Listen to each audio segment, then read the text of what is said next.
small as these crops are, they're now substantial leverage in global trade. The soybeans.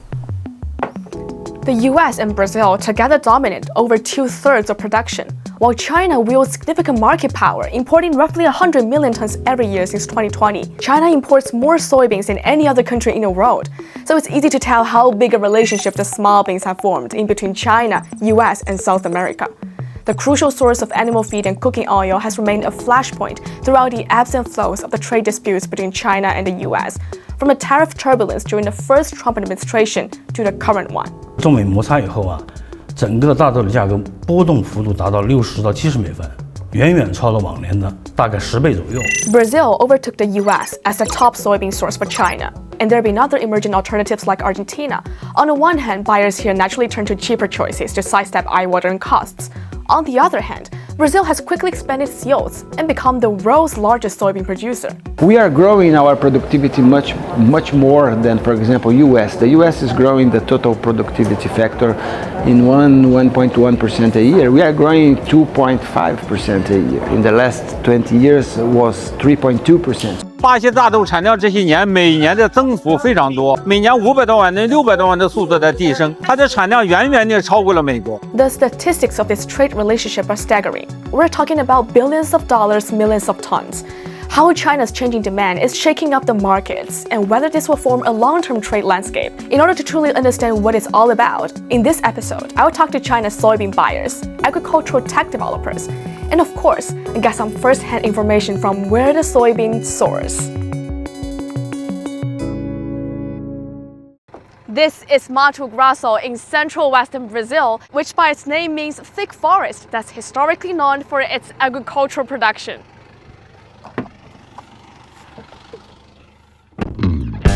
I flew halfway across the earth to the news source. Mato Grosso, the state that's Brazil's largest producer of soybeans, in October, the year's sowing season. And yes, I itched to hop onto the giant cedar. And that's me talking to the operator.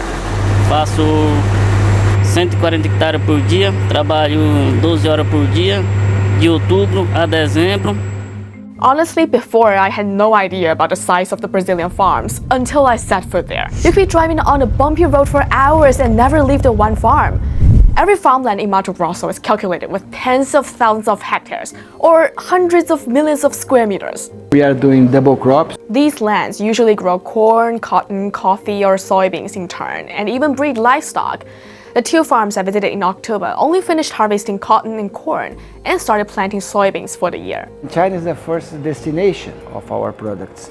China represents 35 to 40% of what we export in the agri-food sector. We are doing $165 billion of exports every year. China represents 60 billion.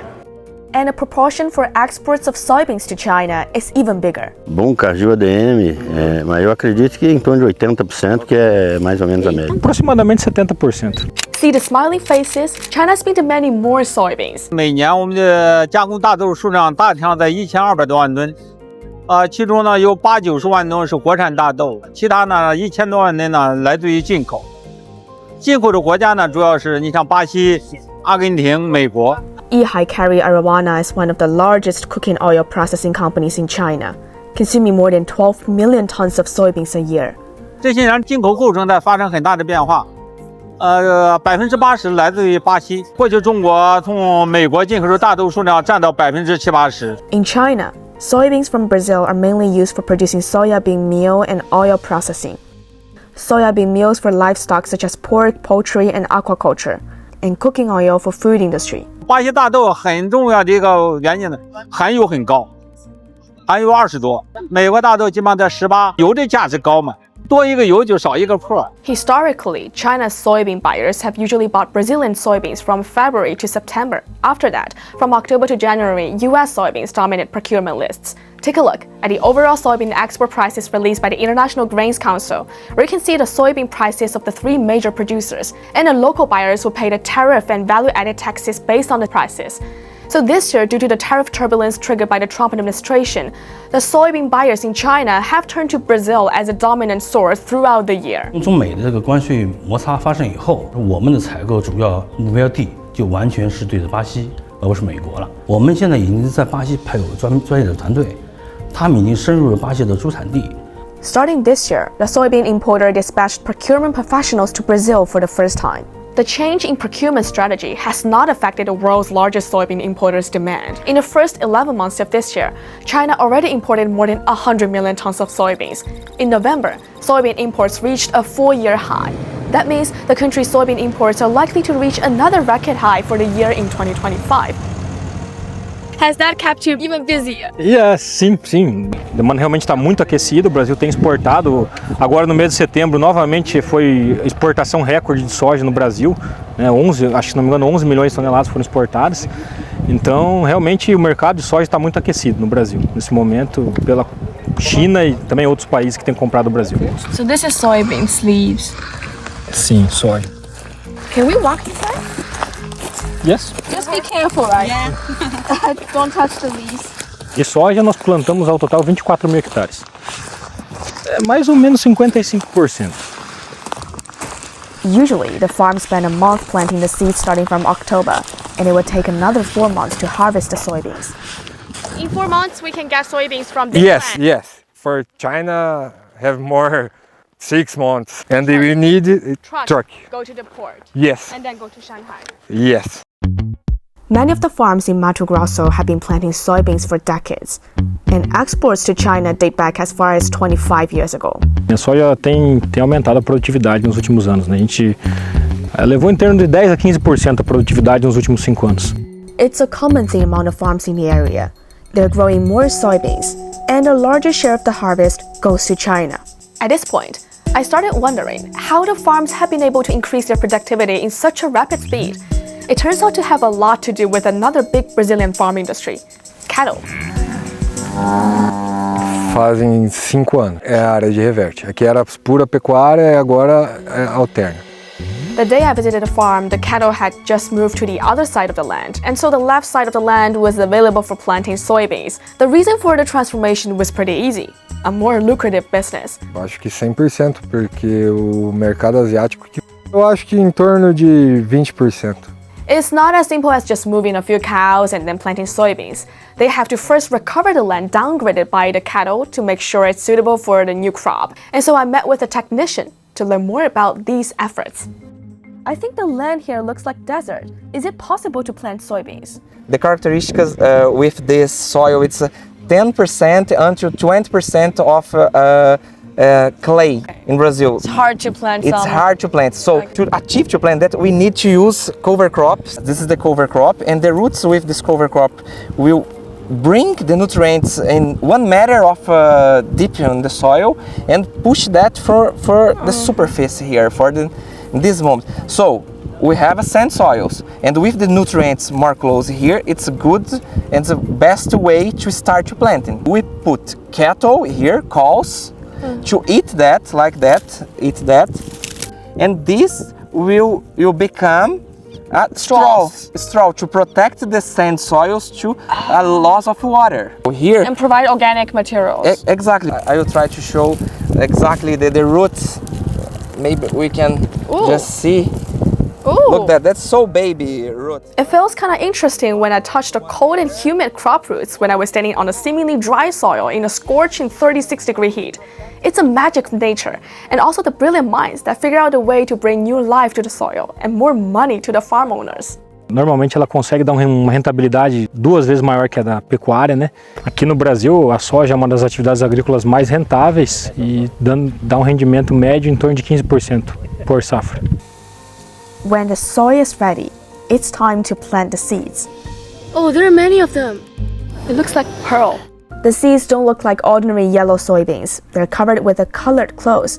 Protecting the seeds against plagues and disease is part of the big task facing agriculture tech firms in Brazil. Those are soybean seeds. What we are seeing here, we are comparing seeds with no application of products. After being treated, we want the same development, the same quality, and the same physiology. The products cannot affect the seed germination. So the blue bean means it's covered with medicines. Yeah. When you apply those medicines to the seeds, how much more yields are you expecting?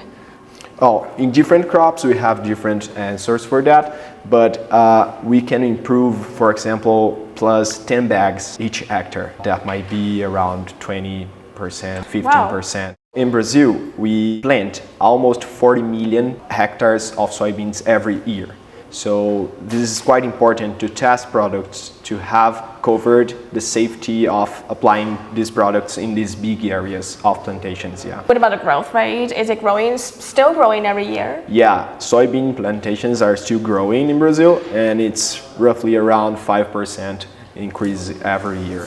The Seed Care Institute is part of agriculture tech developer Syngenta's R&D center in Brazil. Syngenta was originally a crop protection and seed company from Switzerland. In 2017, it was acquired by ChemChina. That $43 billion deal was the largest ever foreign acquisition by a Chinese firm.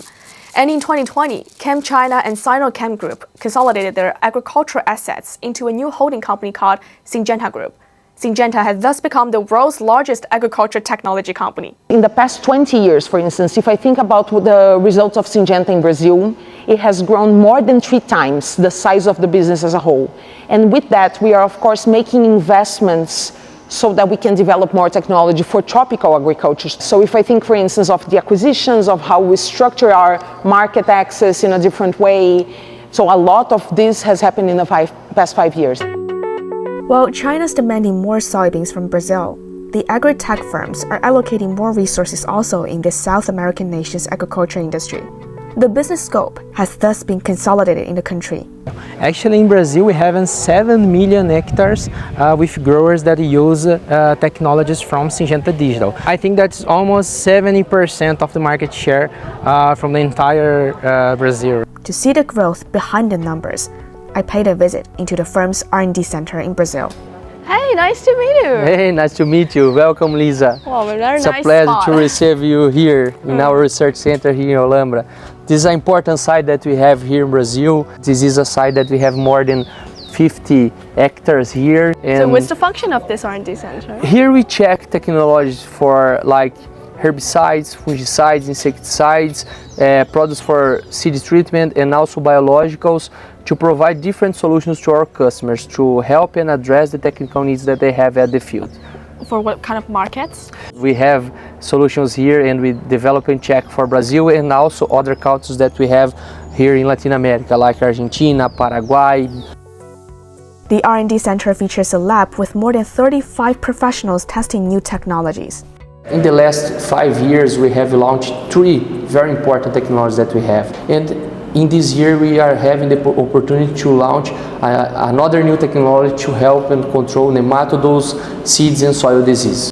Any significant expansion? Yeah, we say that every year we expand something around $2 billion all around the world. A huge part of it, it's here in Brazil. So every year we invest in here. This land, for example, we will build a new lab, a new biological lab. Biological? Yes, a specific biological lab. We are talking more than 2,000 square meters here. The idea of the start of the operation to be around 28, 29. How will it help soybean planting? How much more yields are expected? 5%, 10%, 50%, until 20%. I think it's possible to find it and to develop something like this. So it's expected to be a long-term investment in Brazil's growing agriculture industry and its attractiveness for more international demand, especially from East Asia. I see China as today a big player in some technologies. For example, agrochemicals are coming from China, seeds and genetics. We also have machinery. 长期来看的话呢，我觉得巴西大豆还是作为一个主力供应地，我们还是会大量的采购巴西大豆，这点是可以肯定的。Fan Yi is a general manager assistant at a local crop importer Xiamen Xiangyu. Checking soybean prices and figuring out a right solution are part of his daily routine. The tariff turbulence this year has kept him even busier. 今年您总体来说大豆的贸易，你觉得是更容易了还是更难了？从我们全链条的这个环节来说的话呢，我觉得今年的交易环境啊，对所有参与者来说，我觉得是更难了，远远脱离了往年或者平常大家传统的用供需的格局分析，政策性的变化就成了这个市场波动起伏最大的一个推手。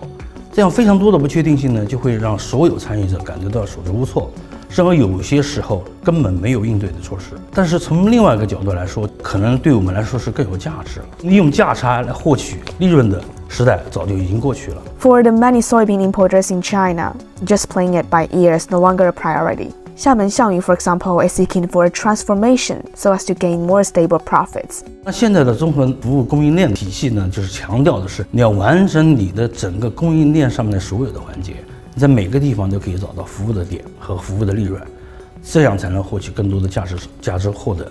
你所说的新的这个利润点是能够帮助覆盖这些价差的这个变化吗？在阶段性上是可以的，因为所有的参与者他是面临自己的生产成本和这服务成本是各自不相同的，所以这个呢需要每个企业尽可能的压缩自己的成本，尽可能优化自己的服务。其次呢，你的供应链体系建设的越完整，越有价值，或者你的供应链体系在市场上竞争力更强，这样的企业呢才会有生存的空间，也才会能找到更多的利润。The company now can handle tasks all along the supply chain, from soybean procurement to oil processing and soya meat production, all the way to final sales, with another new oil processing factory expected to open next year. It's built up its own sea freight and cargo trading teams to do soybean trade by themselves starting from last year. Trading volume this year is already 2.5 times that of last year's figure. 我们贸易端如果做到一定的规模，就可以和我们自己的工厂需求端形成一个良性的互动，就是我们作为一个供应链，他们作为一个产业链，双链可以互相的互补。我们压大的需求上升的规模呢10%左右，我们大豆的贸易量是翻倍增长的。For China's oil processing firms, they've been working hard to diversify their choices. For whatever source or crop, it's always risky to put all your eggs in one basket. Just take a look at how the trade landscape's changed in the past decade. Although the US announced that a new trade agreement had been reached in late October, and China's agreed to restart substantial purchases of American soybeans after months of near-zero imports, how much of the crop China will import from the US in the end still remains limbo.